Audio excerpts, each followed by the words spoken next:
Bonjour, bonsoir, chers collègues. Tout d'abord, je tiens à vous remercier de m'avoir accordé la parole lors de cette session de pratique. Je vais vous présenter en quelques mots mon discours. C'est un discours percutant qui retrace comment l'Europe s'est retrouvée à financer la guerre de Poutine en Ukraine. Donc c'est plutôt une histoire de dépendance réelle, une histoire de contradiction aussi, mais aussi une histoire d'espoir, d'espoir pour un avenir meilleur. Je vous ai préparé une présentation, comme vous pouvez le voir, car mon discours contient beaucoup de chiffres. Ça va vous aider à mieux gérer les chiffres. Donc, bon courage pour l'interprétation. Le discours n'attend que votre voix en langue différente. Je commence. Mesdames et messieurs, imaginez un instant que vous décidiez d'arrêter de manger du pain. Non parce que vous avez lu un article sur le danger du gluten ou vous suivez un régime particulier, mais parce que le blé n'a tout simplement pas poussé, parce que l'engrais venait de Russie et la Russie est en guerre et les agriculteurs n'avaient pas le moyen d'en acheter.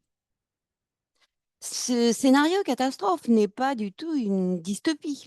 C'est la réalité que l'Europe a affleurée ces 4 dernières années et elle continue à naviguer à vue. Alors, revenons en fait et c'est ici que je vais partager avec vous la première, diapositive avec pas mal de chiffres. Entre septembre 2021 et septembre 2022, les prix des engrais azotés ont bondi de 149%.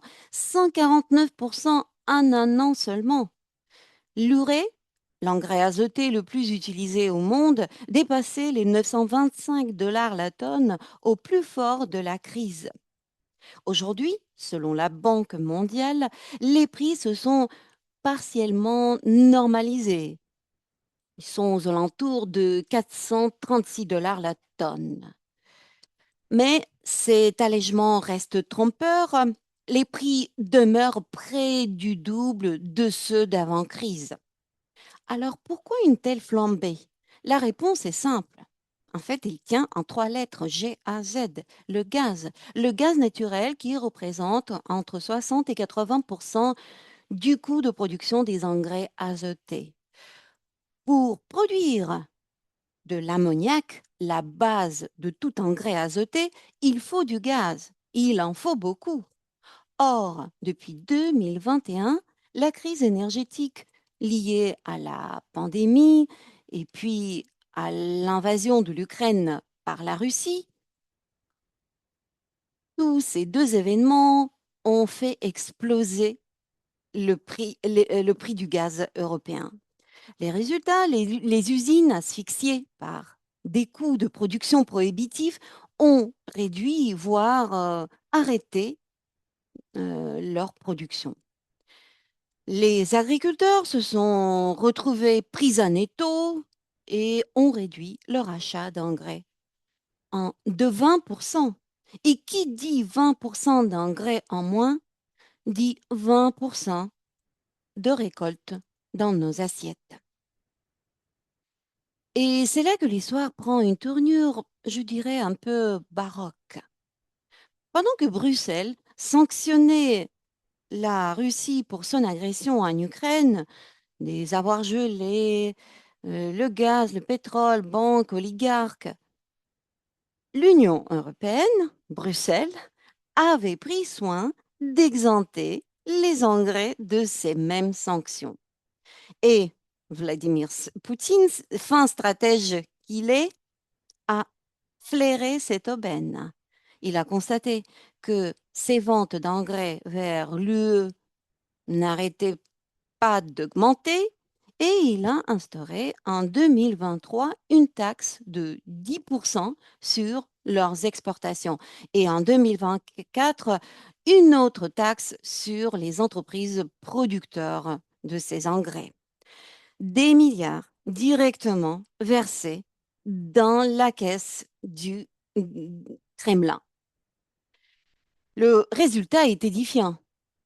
Rien qu'en 2023, les importations européennes d'engrais ont rapporté à Moscou plus de 2,5 milliards d'euros. De quoi financer la guerre, vous direz. La France, quant à elle, a vu ses importations d'engrais russes bondir de 86%, passant de 402 000 tonnes à 750 000 tonnes entre 2021 et 2023. En 2025, selon la Commission européenne, 22% des importations d'engrais de l'Union européenne provenaient de Russie, pour 1,3 milliard d'euros rien qu'au premier semestre. Donc, comme vous voyez, on sanctionne la Russie d'une main et on lui achète de l'engrais de l'autre. Ce n'est ce n'est qu'en juin 2025 que le Conseil de l'UE a finalement adopté les droits de douane sur les engrais russes et bélarussiens. 3 ans après le début du conflit et sous la pression conjointe de la guerre, des pays complètement exaspérés et des agriculteurs. 3 ans de tergiversation. Pour paraphraser Churchill, on a finalement fait ce qu'il était juste après avoir épuisé toutes les autres options. Et comme si cela ne suffisait pas, depuis mars 2026, la guerre au Moyen-Orient perturbe à son tour les approvisionnements en provenance du Qatar et des pays du Golfe. Ça a provoqué une nouvelle vague de hausse des prix dans plusieurs pays européens, avec une augmentation de 15% du nitrate d'ammonium. Ah non, seulement.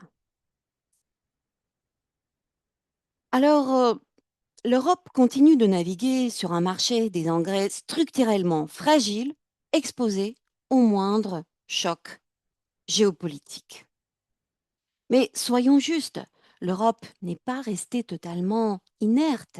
Elle cherche des alternatives et certaines sont assez prometteuses. Je voudrais évoquer 2 solutions que l'Europe a trouvées, c'est le digesta et les produits rognures. D'abord, le digesta, produit issu de la méthanisation, c'est-à-dire de la fermentation de matière organique. Matière organique, ça peut être tout, déchets agricoles, effluents d'élevage, résidus alimentaires. Le digesta est riche en azote et en phosphore, qui s'assimilent facilement par les plantes. Et c'est en quelque sorte un engrais de substitution naturelle, produit localement, et en plus, il se débarrasse de nos déchets et les transforme en ressources. La logique de l'économie circulaire s'applique ici aux champs agricoles. Les produits rognures, ça vient de l'anglais recovered nitrogen from manure, soit c'est l'azote récupéré des effluents d'élevage. Ce sont en fait des fertilisants fabriqués à partir de fumier et de lisier. Alors, le Centre commun de recherche de la Commission européenne a démontré dès 2020 que ces produits présentent des performances comparables aux engrais azotés minéraux issus du procédé Haber-Bosch. Ce procédé, fondé sur le gaz naturel, domine la production des engrais depuis au moins un siècle.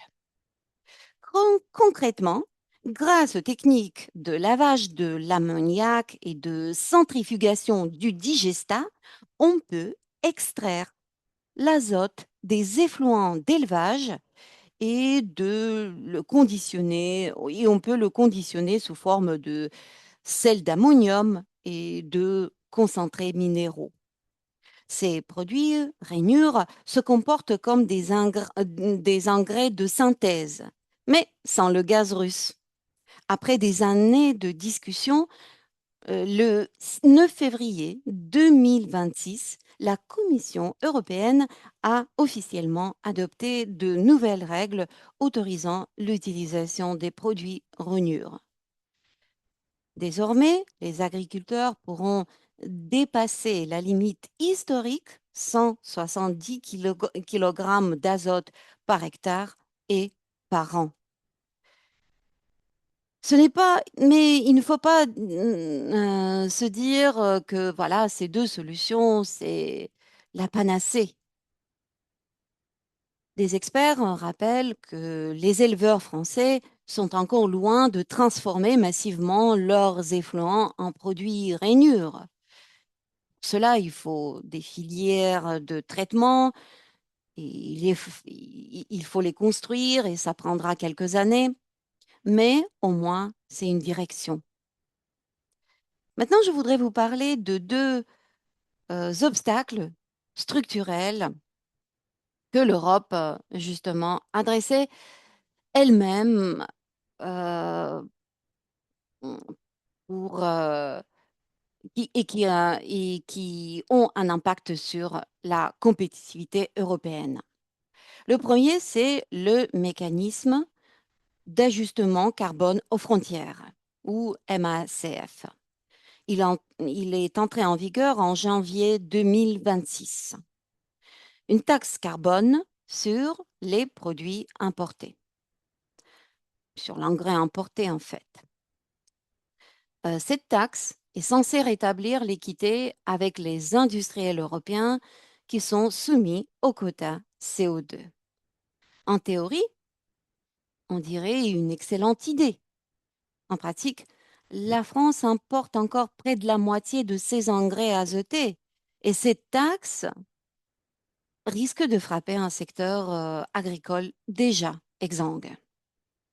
Ensuite, les quotas gratuits de CO2.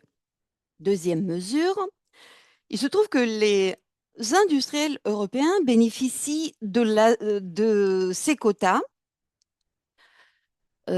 gratuits, mais ils seront progressivement supprimés à partir 2026 pour disparaître totalement en 2035.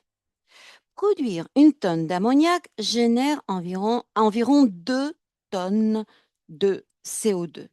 Sans quota gratuit et sans compétitivité sur le gaz, l'industrie européenne des engrais sera encore plus fragilisée face à ses concurrents russes, chinois ou ceux du Golfe. Alors, où en sommes-nous aujourd'hui? L'Europe a mis 3 ans à sanctionner les engrais russes et bélarussiens. Elle a adopté les produits rainures en 2026, après 6 ans de tergiversation réglementaire. Et aujourd'hui, elle prépare une taxe carbone aux frontières et personne ne connaît encore précisément les effets de, de cette taxation. C'est lent, c'est frustrant et pourtant, quelque chose se dessine à l'horizon. Car au fond, cette crise des engrais chimiques n'est pas qu'une crise de prix ou de chaîne d'approvisionnement, c'est une crise de souveraineté. La question n'est pas seulement d'où vient notre azote, la question est qui décide de ce que nous mangeons. L'agriculteur breton qui épand du digestat sur ses champs, ou la coopérative normande qui transforme son lisier en engrais rainure, tous ces acteurs, qui sont souvent invisibles, à mon avis, ils construisent en silence une réponse concrète à cette dépendance des engrais russes. Il serait tentant de terminer sur une note cynique. Poutine a eu ses milliards, Bruxelles a eu ses contradictions et le paysan européen a eu sa facture. Mais je préfère terminer autrement. Parce que dans les digestions de nos vaches, dans les déjections de nos vaches, dans la fermentation de nos déchets organiques et dans le digestat, il y a peut-être un avenir, une partie de notre indépendance retrouvée. Et c'est ça l'économie circulaire, c'est ça la résilience agricole. Et c'est aussi la façon de reprendre notre destin alimentaire en main, sans avoir à demander la permission à Monsieur Poutine. Je vous remercie de votre attention, chers collègues.